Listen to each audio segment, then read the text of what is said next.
Oh luz oculta que brillas en cada criatura. Oh amor oculto que todo lo abarcas en la unidad. Que cada ser que se sienta uno contigo sepa que por lo tanto es también uno con todos los demás.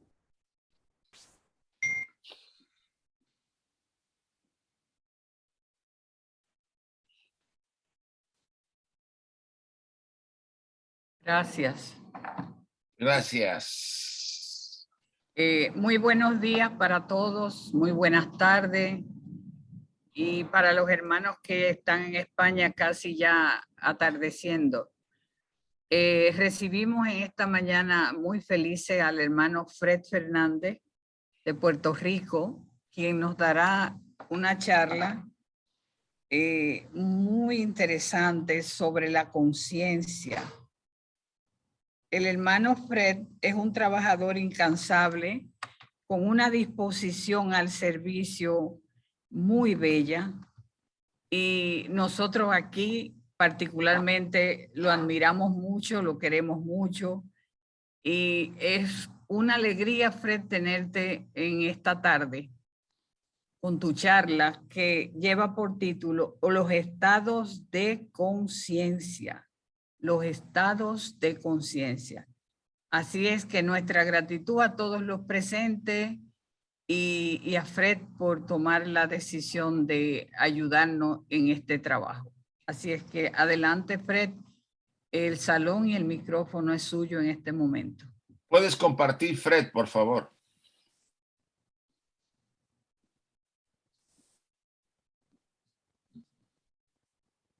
¿Se puede ver? Ahorita ya no se ve todavía. Ya se ve. Ya se ve. Ok. Si la puedes ampliar, mejor. Sí.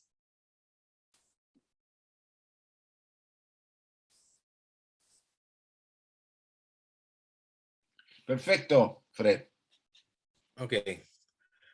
Buenos días y buenas tardes a todos. Acá desde Puerto Rico. Ok. Le voy a pedir disculpas porque yo cometí un error cuando me comuniqué con Magali y no le di el título completo. El título completo es Las escalas y los estados de conciencia. La información aquí presentada se obtiene de dos referencias, del libro Evolution of the Higher Consciousness de Pablo Sender y el libro El cuerpo mental por Arthur Powell.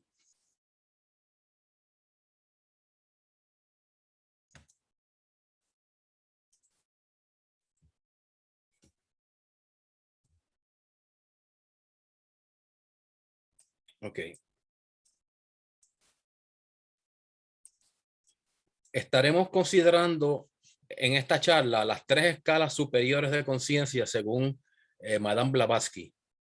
Las tres escalas superiores tienen que ver con nuestra conciencia manásica según ésta se manifiesta en los campos de la mente inferior y la mente superior. Las podemos resumir en tres. La primera, pensamiento condicionado por los sentidos, que es manas inferior, y se caracteriza por ser un pensar mecánico y centrado en uno mismo. Segunda, la voluntad manásica o libre albedrío, que es, el autor la define como manas antakarana, y se caracteriza por la percepción volitiva. Con ella podemos incorporar voluntariamente una idea y aceptar o rechazar cosas en la toma de decisiones. Y la tercera, que hemos denominado percatación, que incluye el manas superior, y con ella podemos alcanzar el manas consciente de sí mismo o autoconsciente, que es el manas superior. Quiero hacer aquí un pequeño paréntesis para comentar algo que ya yo había comentado en otra charla, y es con respecto al vocablo percatación. En inglés, esto es lo que se conoce como awareness, pero la definición en español del diccionario de awareness, por lo general, es conocimiento o conciencia, y ninguno de los dos términos honestamente definen lo que en inglés se define como awareness. En español, el vocablo que más se acerca es percatación, y lo estamos utilizando en este sentido porque entendemos que es lo más preciso. La diferencia fundamental que yo veo entre awareness y consciousness en inglés o percatación y conciencia en español es que la percatación es una virtud o una tendencia o una capacidad absoluta, mientras que la conciencia es una aplicación de esa percatación a un objeto, sea abstracto o sea concreto. La percatación vendría siendo la capacidad de poder ejercer conciencia sobre cualquier objeto, sobre cualquier cosa. Y por lo tanto es un término mucho más abarcador que lo que en español se conoce como conciencia. Y vamos a utilizar el vocablo percatación, acción y efecto de percatarse, según el diccionario de la Real Academia. Lo vamos a utilizar en esta charla como sinónimo o traducción de awareness y lo que describe la tercera escala de conciencia según Blavatsky.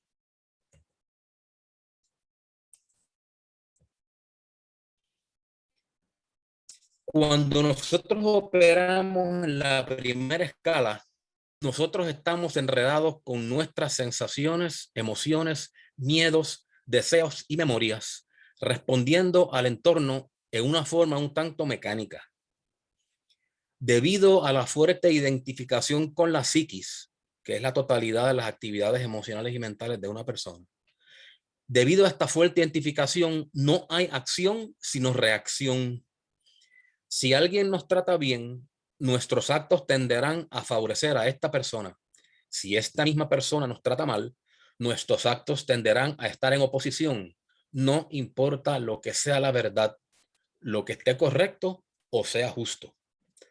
Cuando vivimos en esta escala de conciencia, nosotros no somos libres para decidir cuál debe ser la respuesta apropiada a las cosas de la vida. Nuestro pensamiento condicionado por los sentidos y aún nuestra percepción de las cosas están influenciados fuertemente por el principio de placer-dolor.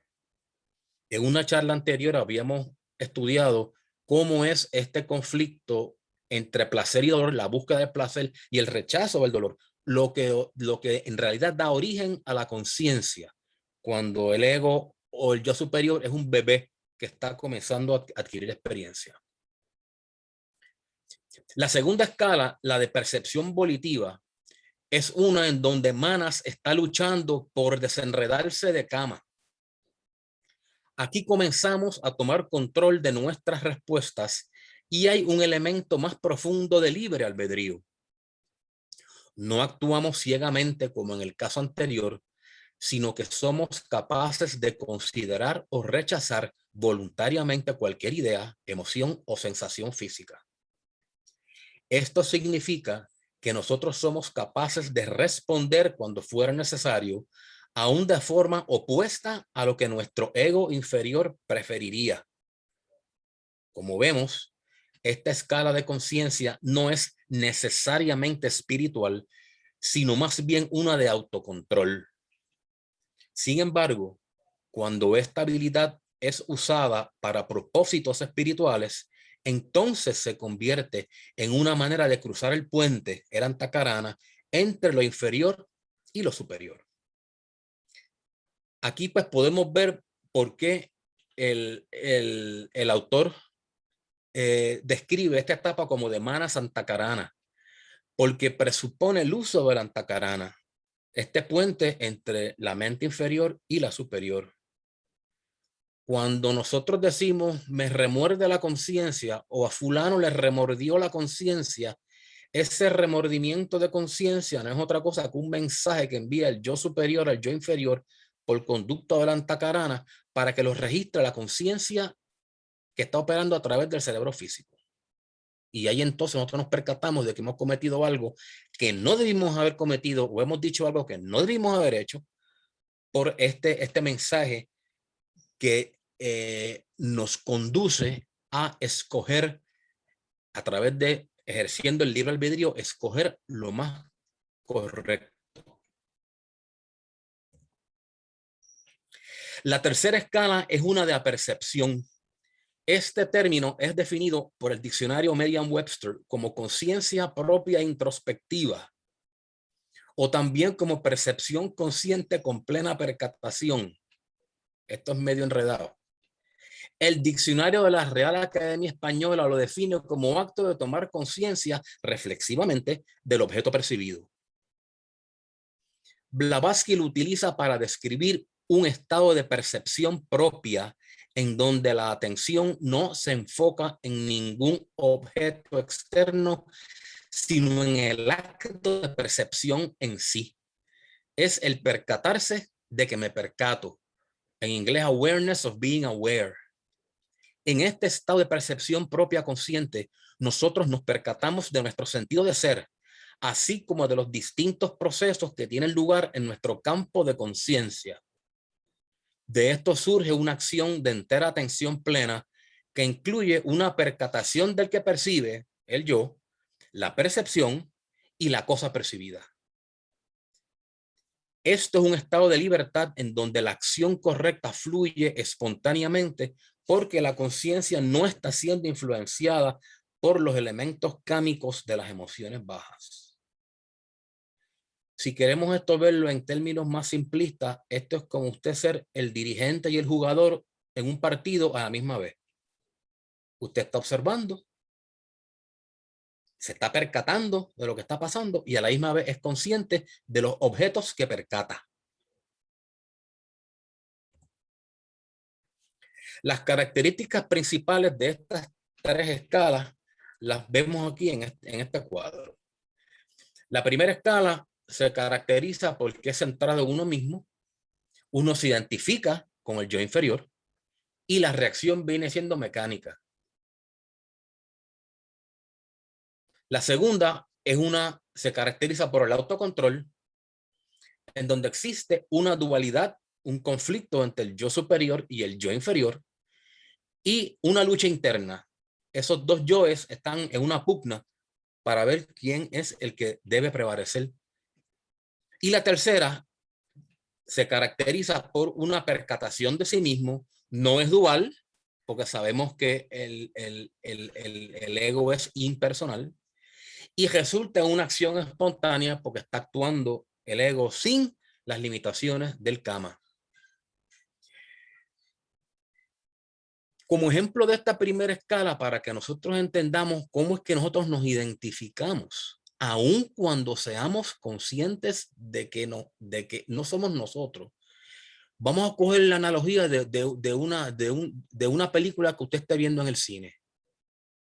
En el cine hay unos actores que le están pagando un sueldo por hacer un papel. Usted está sentado en las butacas y usted es consciente de que está viendo una película. Usted es consciente de que eso no es real. Esa es una personificación o una impersonificación de unos hechos. Mas, sin embargo, todas las cosas que le pasan al protagonista, usted acá en la silla brinca y gesticula y se identifica con el personaje, aún sabiendo que lo que está viendo es una película. Esto es una analogía para que entendamos lo que quiere decir que nos identificamos con el yo inferior, aún a sabiendas. Así de fuerte es esa mente inferior y esas emociones. Vamos a hacer un recorrido por estas escalas. El recorrido por las escalas de conciencia puede suceder de forma natural para aquellos que guían sus esfuerzos mientras mantienen el cuadro completo de las cosas en mente. En el esfuerzo por llevar una vida espiritual, normalmente nosotros comenzaremos yendo y viniendo entre la primera y la segunda escala.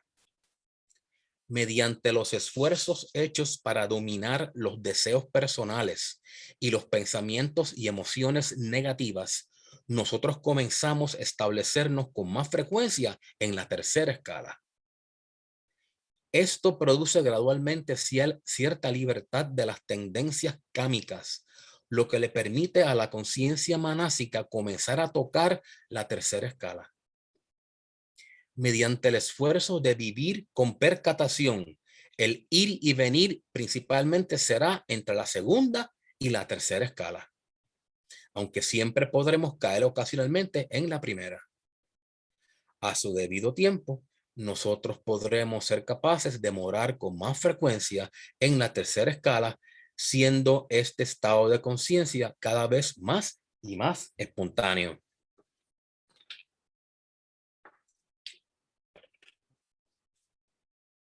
Este proceso, como nosotros podemos darnos cuenta, no es fácil y no es largo, no es corto. Esto nos puede tomar un sinnúmero de encarnaciones. Nosotros estar fluctuando entre las tres escalas. Ya nosotros como estudiantes de teosofía deberíamos estar ya, estar tocando a la primera escala un mínimo y estar ubicados más entre la segunda y la tercera. Pero las personalidades o los egos inferiores son distintos y todos son poderosos, unos son más poderosos que otros, depende de cuántas encarnaciones llevemos tratando de controlarlo y superarlo.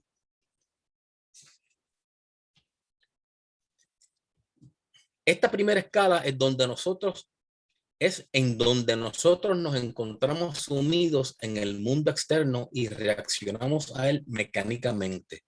Para pasar a la próxima escala de percepción volitiva, tenemos que comenzar a percatarnos de nuestro mundo interno. Por ejemplo, supongamos que algo nos pasó que produce una respuesta en nosotros, una sensación, una emoción, un pensamiento, algo así. Para evitar ser arrastrados por ella y reaccionar mecánicamente, tenemos primero que notar esta respuesta.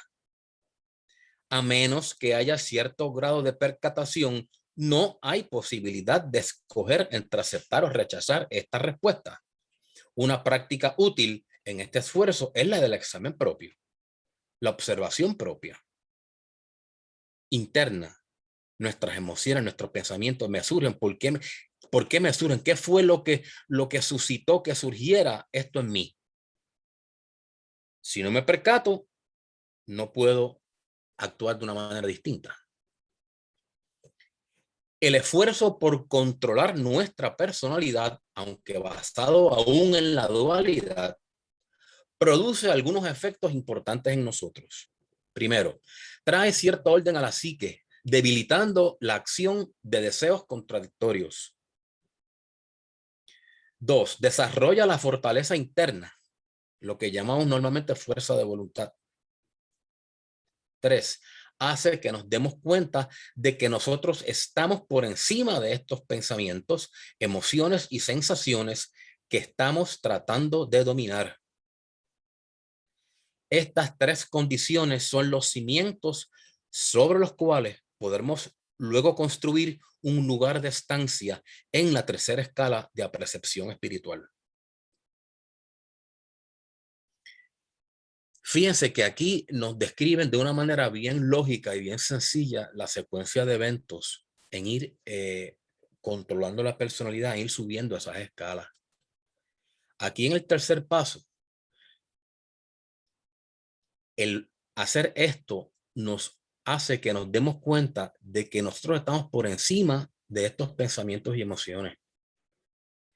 Si nuestra conciencia de vigilia, si nuestra conciencia que ejercemos a través del cerebro físico se da cuenta de que hay algo en mí que a mí no me gusta, comenzamos a ir fortaleciendo el aspecto del yo superior sobre el yo inferior en esa lucha de dualidad. ¿Por qué? Porque el que está observando no es el mismo que está actuando. En la etapa de yo percatarme de lo que me está pasando a mí internamente. ¿Y quién está observando? Pues tenemos que deducir que está observando el yo superior o el ego. La importancia de esto, según nos plantea el autor, es que vamos entrando en nuestra conciencia de vigilia el hecho de que somos una dualidad y que yo voy a favorecer el aspecto superior de esa dualidad. Eso es uno de los, para mí, de los elementos más importantes de este conflicto. ¿Cómo podemos comenzar a ir ascendiendo estas escalas de autocontrol? Primero, notar el comienzo de una respuesta interna dada. El primer paso es esforzarse en notar el inicio de una respuesta interna dada. Esto es importante porque una vez la reacción o el estado de ánimo se ha establecido con fuerza, se hace mucho más difícil no ser vencido por él. Al principio de nuestros esfuerzos, nosotros nos daremos cuenta de nuestras reacciones luego de ellas haber ocurrido. Esto no nos debe desanimar.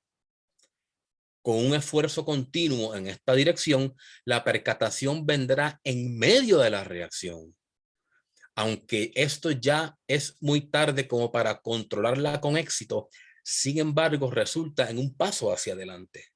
Eventualmente, las reacciones se notarán en sus comienzos y entonces se nos abrirá la puerta para su control. Esto de notar el inicio, fíjense qué hubiese pasado en la historia si cuando la guerra de Troya, los troyanos no introducen dentro de las murallas el caballo que dejaron los griegos. Si lo hubiesen dejado fuera, ¿les hubiese pasado lo que les pasó? No. Lo entraron y resultó que ese caballo adentro tenía unos soldados griegos que de noche salieron, abrieron las puertas, entró el ejército y liquidaron a Troya. Una vez ya está dentro, es muy difícil controlarlo. Por eso aquí nos hacen mucho énfasis en notar el inicio y tratar de cortarlo ahí en el inicio. No seguir recreando la emoción o el pensamiento porque lo vamos a seguir fortaleciendo.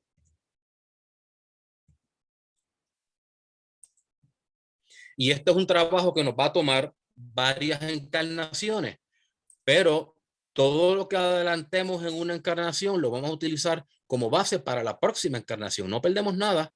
O sea que si usted dice, pero es que yo llevo tantos años en esto y nunca había progreso, ok, ya para la próxima encarnación posiblemente así lo verá. Porque esto es cumulativo, pero hay que empezar.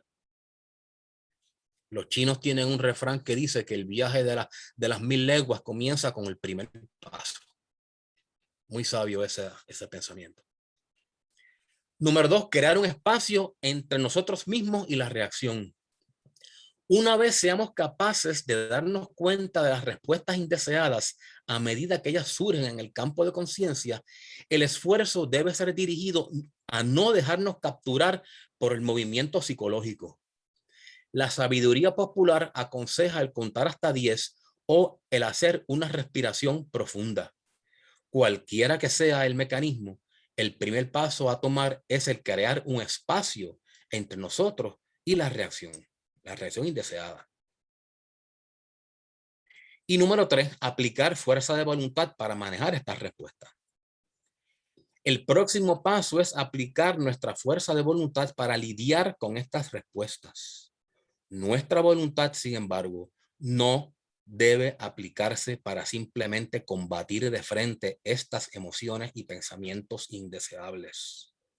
El uso de la violencia hacia nosotros mismos es tan destructivo como lo es cuando se dirige hacia otras personas. Probablemente el mejor procedimiento disponible en esta escala de conciencia es el enfocar deliberadamente la atención en algo que produzca la respuesta interna opuesta. Si hay irritación, debemos enfocar nuestra mente en algo relacionado a la paz, la paciencia o la tolerancia. Posiblemente la noción más común que tienen las personas cuando hablan de la fuerza de voluntad es aplicar una especie de violencia o una especie de fuerza para dominar y doblegar aquello que nosotros no queremos que nos toque. Es como si usted está en alta mar y viene una tormenta, usted tratar de esforzarse en retener la vela contra el viento. No, mire, no. Aquí lo que nos dice es la fuerza de voluntad no es para eso. La fuerza de voluntad es para dirigir la vela en otra dirección que le haga menos resistencia al viento y lo lleve a otro sitio. Usted va a usar la fuerza de voluntad para concentrarse en otra cosa. No es para combatir esa emoción o ese pensamiento. Eso es lo que verdaderamente nos quieren decir aquí en lo que es la aplicación de la fuerza de voluntad. es dirigirla con sabiduría. Acuérdense que la voluntad es parte del triángulo de las 3 atributos de la mónada.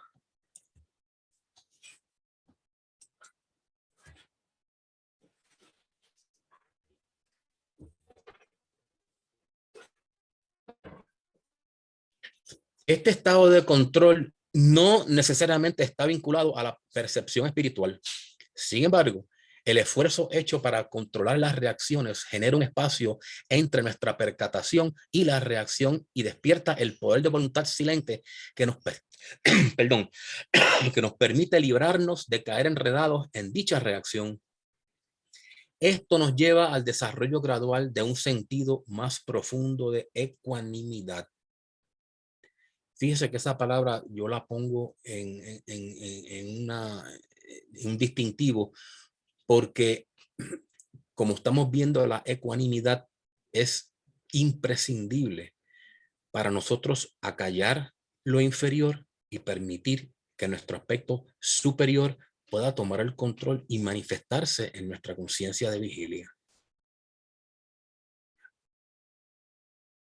A medida que perfeccionamos esta destreza, la ecuanimidad, va habiendo cada vez menos lucha contra los estados internos indeseados.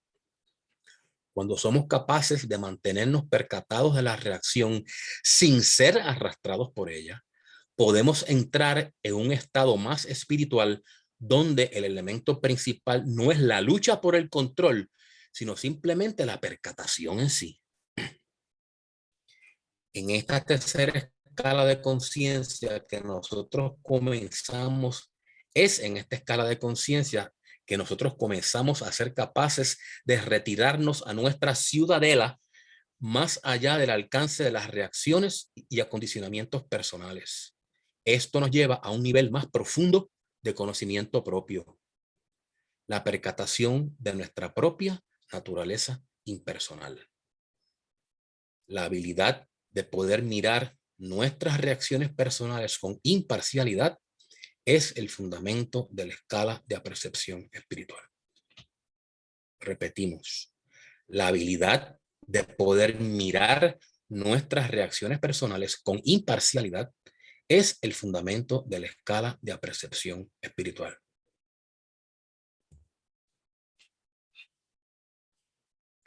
Veamos ahora las diferentes etapas de esta escala de apercepción espiritual, que es la tercera escala. Las diferentes etapas. Primera, involucra instancias en donde hay una reacción interna, pero en vez de ser arrastrado por ella, que sería la primera escala, o tratar de controlarla, que sería la segunda escala, nosotros lo observamos con plena percatación. Yo estoy consciente de que yo estoy observando. Yo me estoy dando cuenta, yo me estoy percatando de que yo me estoy percatando. Yo me estoy dando cuenta de que yo estoy observando, yo estoy consciente de eso. Por eso es que percatarse de que me estoy percatando. Hacemos esto sin envolvernos en ninguna lucha, sin hacer ningún intento por cambiar o manipular lo que estamos observando. Dejamos que nuestros pensamientos y emociones sigan su curso internamente, todo bajo el ojo observador de una percatación desapegada. Es este estado de percatación como tal y no ninguna acción de nuestra parte lo que traerá orden a la conciencia. Esto yo creo que es bien importante, que este estado de percatación como tal y no ninguna acción de nuestra parte es lo que va a traer orden a la conciencia. Esta etapa podemos considerarla como centrada en uno mismo, en el sentido de que toda la atención de uno está siendo absorbida por el proceso de observación de la actividad psicológica. En la siguiente etapa de la tercera escala, estamos hablando, uno se percata de los estados internos, pero no se encuentra inmerso completamente en ellos. Cuando nos damos cuenta del surgimiento de una respuesta interna indeseada, uno es capaz de simplemente descartarla. Aquí estamos utilizando una fuerza de voluntad silente. No tratamos de manipular el estado actual, sino el mantenernos internamente separados de él. aunque percatados del movimiento psicológico. Yo doy un paso atrás, pero te sigo observando. Yo no dejo de observarte. La percatación es constante. Por ejemplo, nosotros podemos ser conscientes de un sentimiento de ira, pero podemos ser capaces de continuar con nuestras actividades sin preocuparnos al respecto, considerando dicho sentimiento de ira como una especie de ruido presente en nuestro campo de conciencia. Esto sería como si accidentalmente nos golpeamos un brazo contra los muebles de la sala, pero seguimos con nuestras labores, percatados de la molestia, pero sin permitir que toda nuestra atención se vuelque hacia ella y nos afecte nuestras acciones. Al principio de nuestra práctica en esta dirección, sería más fácil comenzar trabajando sobre esto con reacciones a cosas menores que nos pueden ocurrir durante el día. Entonces, gradualmente, podemos extender esta práctica a otras áreas de mayor reto. Esto no es fácil, mi gente, esto no es fácil. Y esto uno que esté consciente de eso vuelve y cae. Y nos puede tomar 1, 2, 3, 4, qué sé yo, cuántas encarnaciones, dependiendo lo que ya hayamos caminado y cuánto esfuerzo le pongamos en el presente. Nos va a tomar tiempo. No vamos a derrotar a este enemigo fácil. Eso tenemos que ponerlo en mente, porque si tenemos prisa nos desanimamos y pensamos que esto no funciona, o pensamos que esto es muy grande, este es muy fuerte para mí, yo no puedo bregar con esto. Sí podemos, ¿cómo no? En la última etapa nosotros desviamos nuestra atención a los estados internos al yo, a quien estos estados ocurren.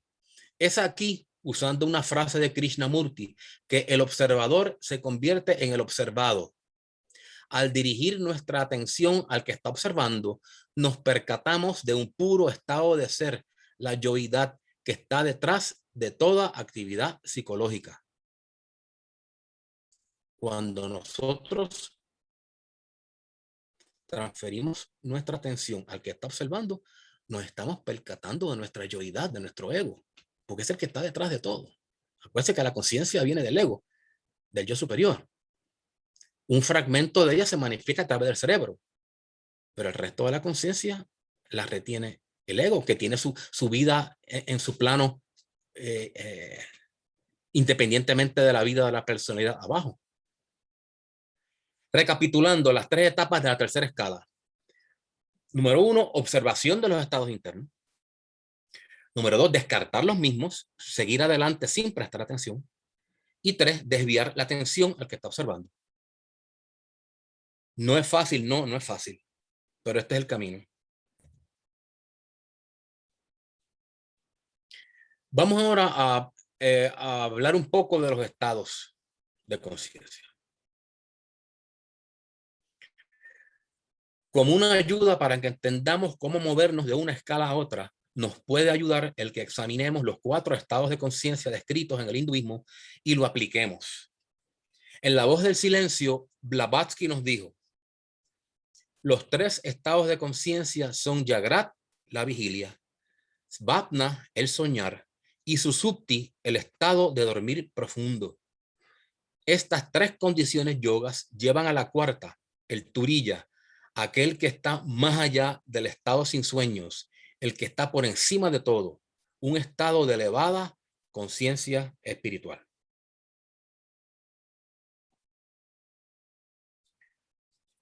De acuerdo a esta clasificación, existen 3 estados de conciencia a ser escalados antes de llegar al 4º.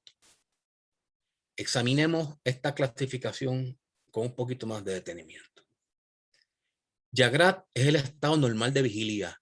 Esto es, cuando la conciencia se expresa a sí misma mediante el cuerpo y los sentidos. El próximo estado, Svapna, se define como soñar. Esta descripción es, sin embargo, de un solo lado.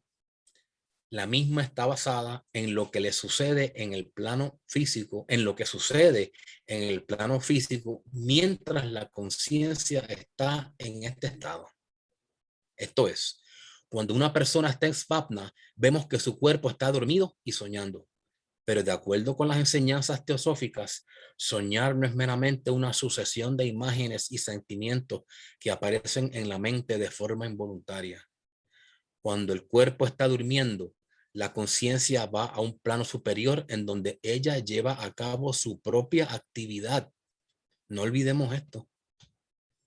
Cuando el cuerpo está durmiendo, la conciencia va a un plano superior en donde ella lleva a cabo su propia actividad. Lo que nosotros llamamos sueños son con frecuencia los recuerdos fragmentados de las experiencias de conciencia mientras ésta estuvo activa en el campo psíquico. De forma similar, el estado de susupti, descrito como un dormir sin soñar, es un estado en donde la conciencia se ha retirado a los planos espirituales mientras el cuerpo se deja atrás en sueño profundo. Svapna, estamos en los planos psíquicos, susupti en los planos espirituales. Nuestra conciencia, mientras nosotros estamos roncando en una cama. En este punto de la evolución, la mayoría de las personas pueden retener cierta percatación de los primeros estados, vigilia y sueño. Al despertar, el dormir profundo normalmente se recuerda como un estado de inconsciencia, porque pocas personas son capaces de retener una memoria de la percatación no dual e impersonal que este estado implica. Vamos a ver más adelante por qué.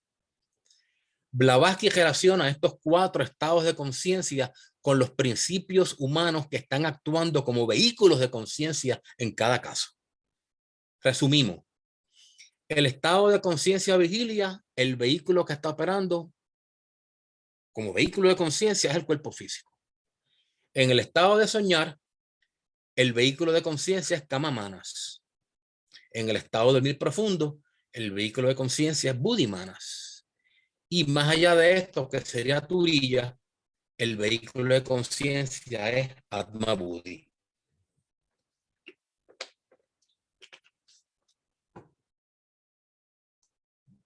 Adelantándonos un poco, si no somos autoconscientes en estos vehículos de conciencia, no nos vamos a percatar de lo que está pasando y permanecerá en nuestro inconsciente.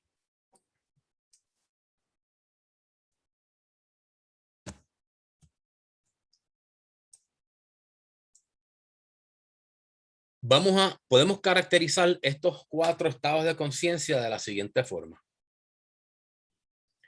Jagrata es el estado bajo el cual nos percatamos de los objetos y las acciones externas. Todo lo que está a nuestro alrededor, incluyendo nuestro cuerpo. Svapna, estado bajo el cual nos percatamos de los objetos internos. Emociones, pensamientos, imágenes, memorias e ideas. Susupti, estado de percatación sin objetos. Percatación silente. ¿Por qué silente? No es meramente porque no haya ruidos físicos externos, sino porque no haya ruidos internos en nuestra mente. Esta avalancha de pensamientos inútiles que abarrotan nuestra mente, ese ruido, tenemos que silenciarlo si queremos entrar en susupti, en esta percatación sin objetos.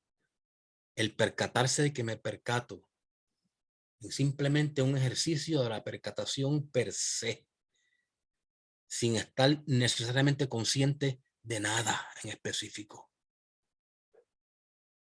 La percatación es lo que da origen a la conciencia. La conciencia podemos verlo como percatación aplicada a un objeto, sea abstracto o sea concreto, pero es una aplicación, presupone una limitación. La percatación no tiene límites, es absoluta. Esa es la diferencia entre awareness y consciousness, en español percatación y conciencia. Esa es la diferencia en realidad. Y turiya, estado que está más allá de los 3 anteriores, el cual los integra y los trasciende. Es un estado de percatación espontánea en todos los niveles.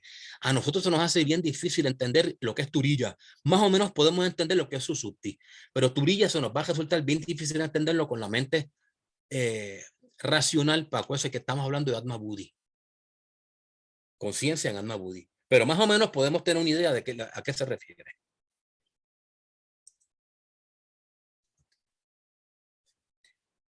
Es importante notar que los términos de estos 4 estados de conciencia son relativos para la mayoría de nosotros. Jagrat o conciencia de vigilia es parte de la totalidad de conciencia que actúa en el cerebro y en el sistema nervioso, lo cual es definitivamente autoconsciente. Podemos imaginar la conciencia como un gran huevo de luz, del cual solo un extremo está insertado en el cerebro, y tal extremo es la conciencia de vigilia. Me gustó esta imagen, que esto fue del libro de Powell. Describe la conciencia como un huevo de luz, parte insertado en el cerebro y parte afuera. A medida que se desarrolla la autoconciencia en el plano astral y el cerebro se desarrolla lo suficiente como para responder a las vibraciones del mismo plano astral, la conciencia astral se convierte en parte de la conciencia de vigilia. En tal caso, la conciencia mental vendría a ser svapna o conciencia del sueño. De forma similar, cuando la autoconciencia mental se desarrolla y el cerebro responde a ella, la conciencia de vigilia incluye el mental. Así sucesivamente hasta que la conciencia de los 5 planos queda incluida en la conciencia de vigilia.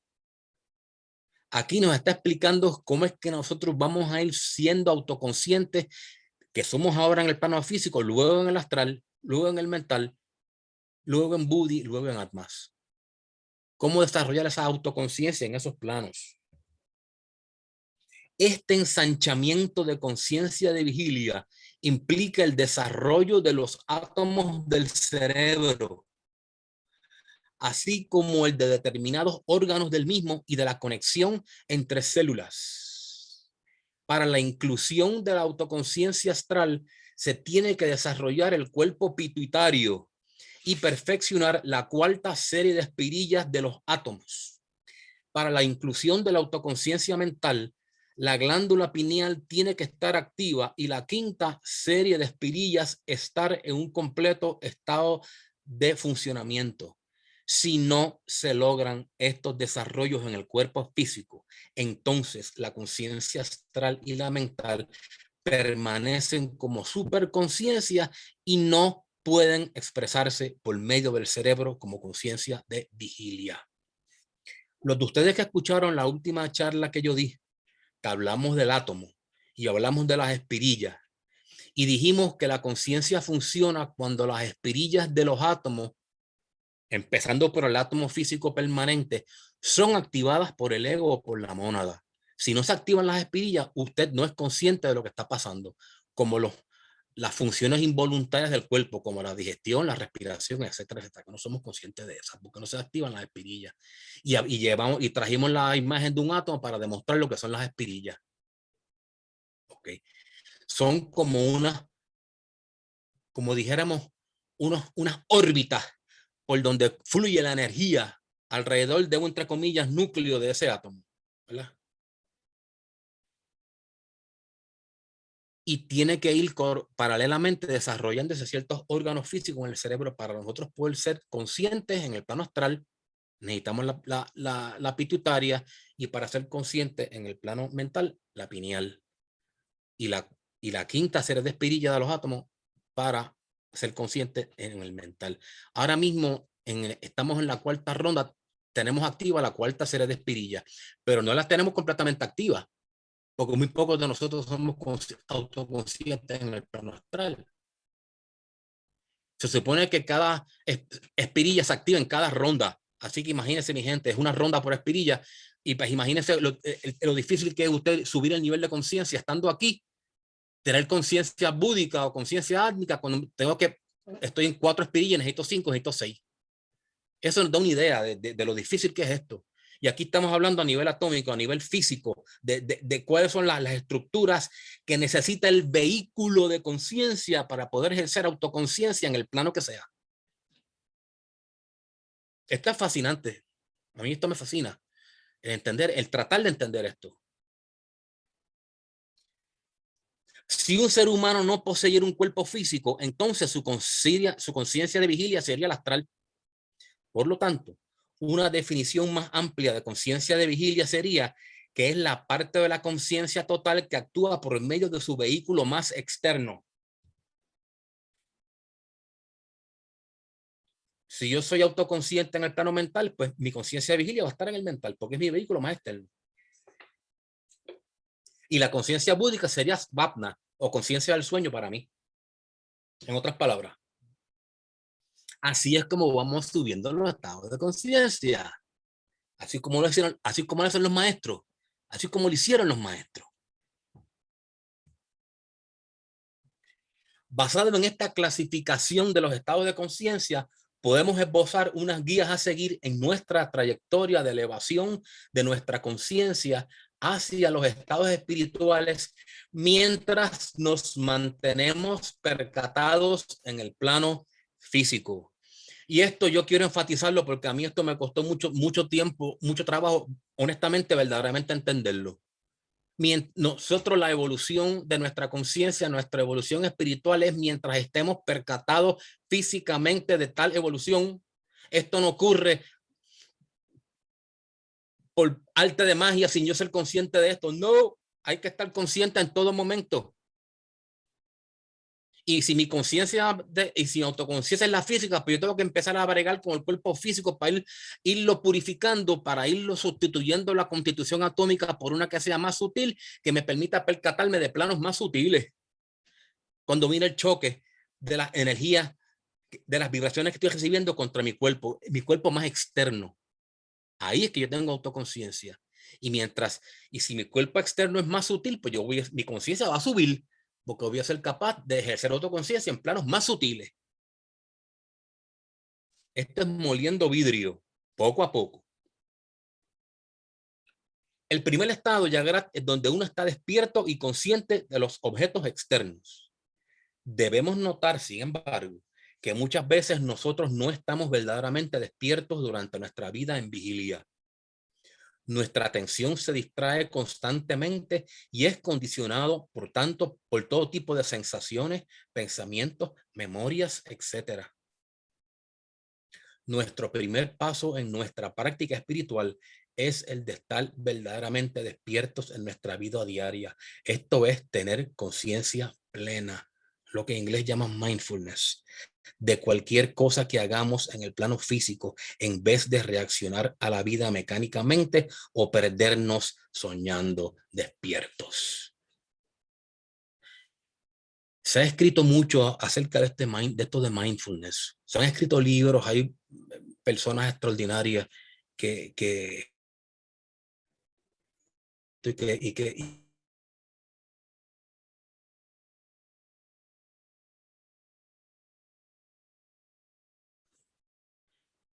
el usted estar completamente percatado de lo que está haciendo sin que te pase otra cosa por la mente, una concentración total en lo que estoy haciendo.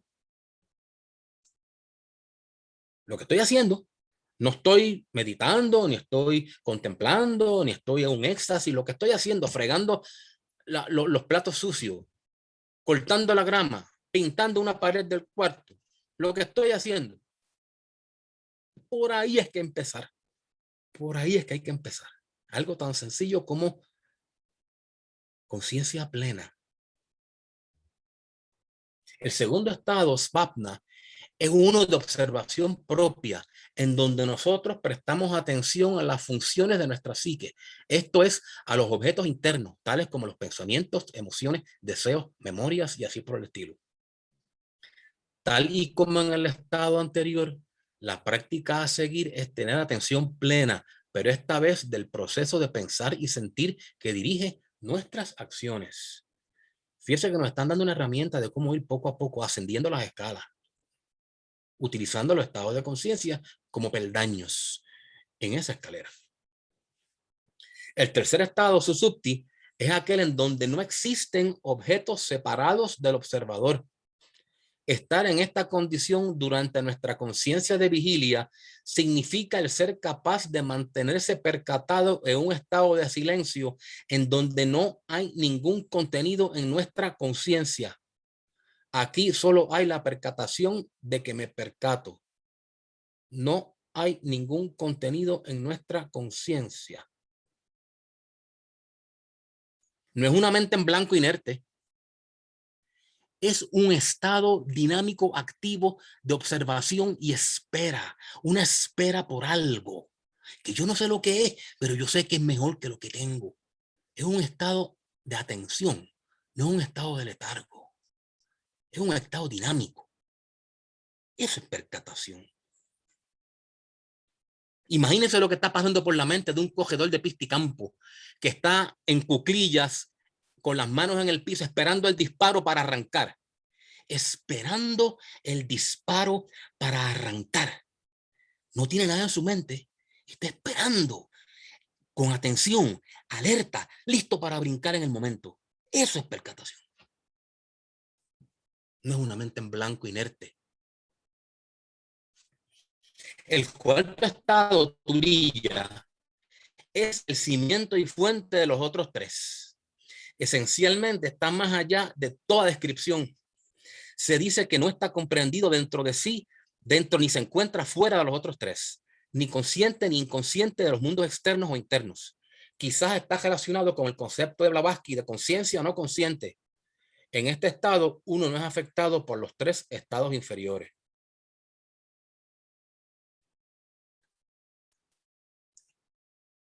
Yo intenté y desistí de romperme la cabeza tratando de entender Turiya porque no lo vamos a poder entender con la mente racional.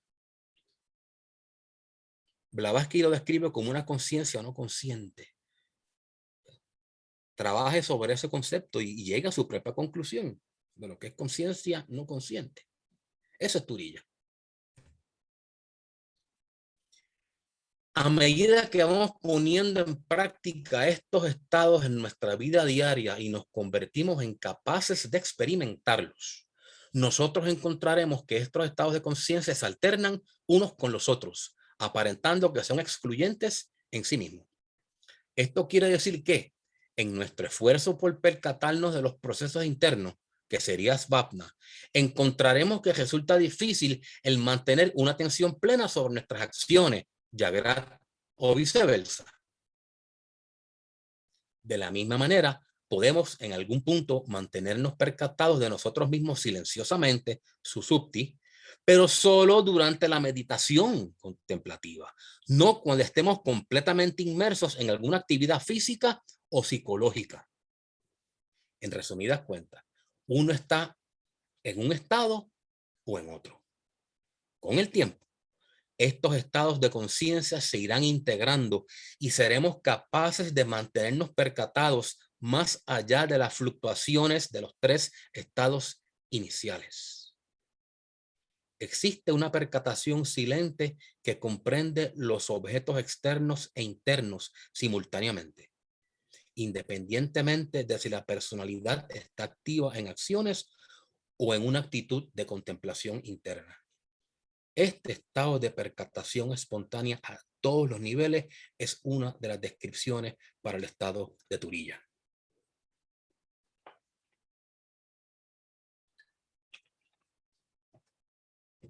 Acuérdense que el estado de Turiya presupone el comenzar a ser autoconsciente en el plano Atma Buddhi. Vamos a resumir. Con esto terminamos. En este punto en la evolución, la mayoría de las personas tienen su asiento de conciencia a nivel del pensamiento concreto o pensamiento guiado por los sentidos. Su percatación incluye los campos de y por debajo de la mente inferior. Esto es, los pensamientos, mana inferior, las emociones, kama, la vitalidad, prana, y las necesidades físicas.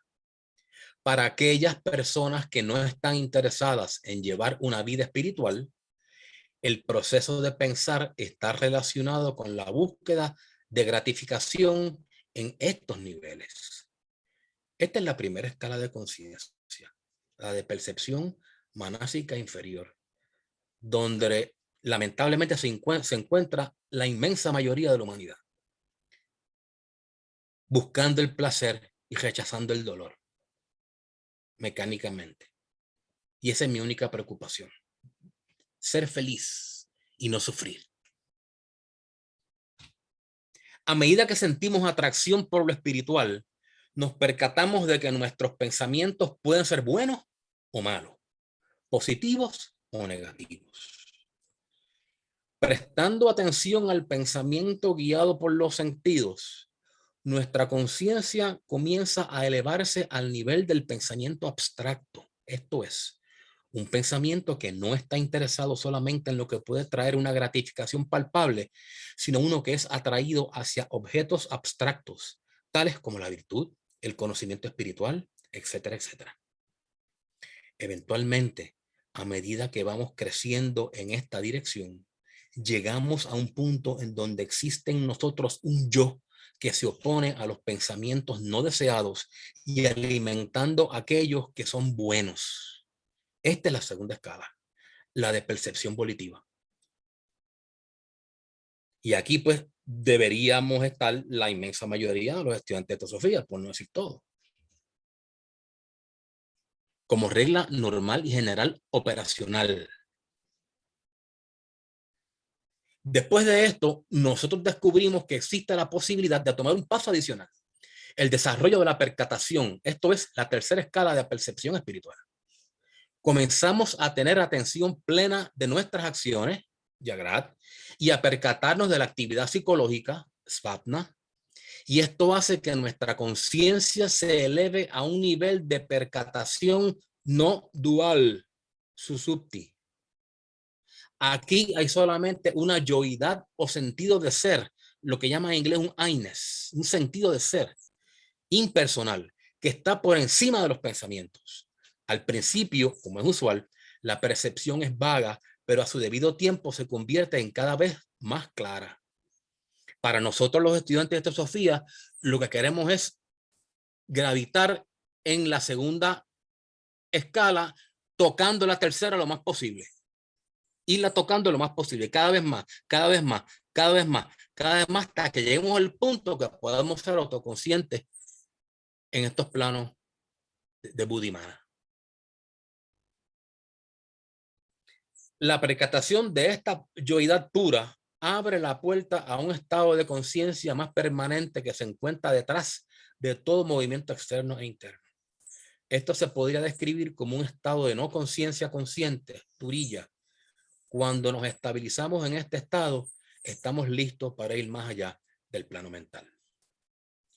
Obviamente nosotros podemos intuir o deducir o colegir que ya este estado de turilla lo esperamos adquiriendo ya por la cuarta, quinta iniciación, qué sé yo, por allá.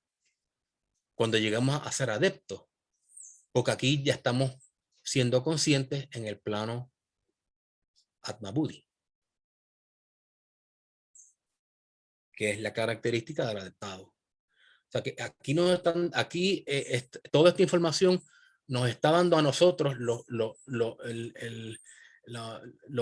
las personas corrientes y comunes mortales, que posiblemente la inmensa mayoría de nosotros pues no ha pasado por la primera iniciación. Quizás algunos de ustedes quizás la hayan pasado, eso yo lo ignoro, pero estamos hablando, vamos a partir de la premisa que nosotros somos preiniciados y se nos está dando una información para que comencemos a trabajar conscientemente desde el plano físico hacia ir escalando las conciencias hasta que eventualmente despertemos la atención de un maestro, nos acepte como su discípulo, completa nuestro entrenamiento y nos iniciemos en un adeptado. Con esto yo termino, mis hermanos. Gracias, Fred. Encantadora, muy buena tu charla. Te felicitamos. Y quisiera abrirla, si admites preguntas. Sí, las que pueda contestar. Voy a abrir los micrófonos. Sí, la puedes contestar como a todos, porque a veces gracias, hacen unas preguntas raras. Abierto está.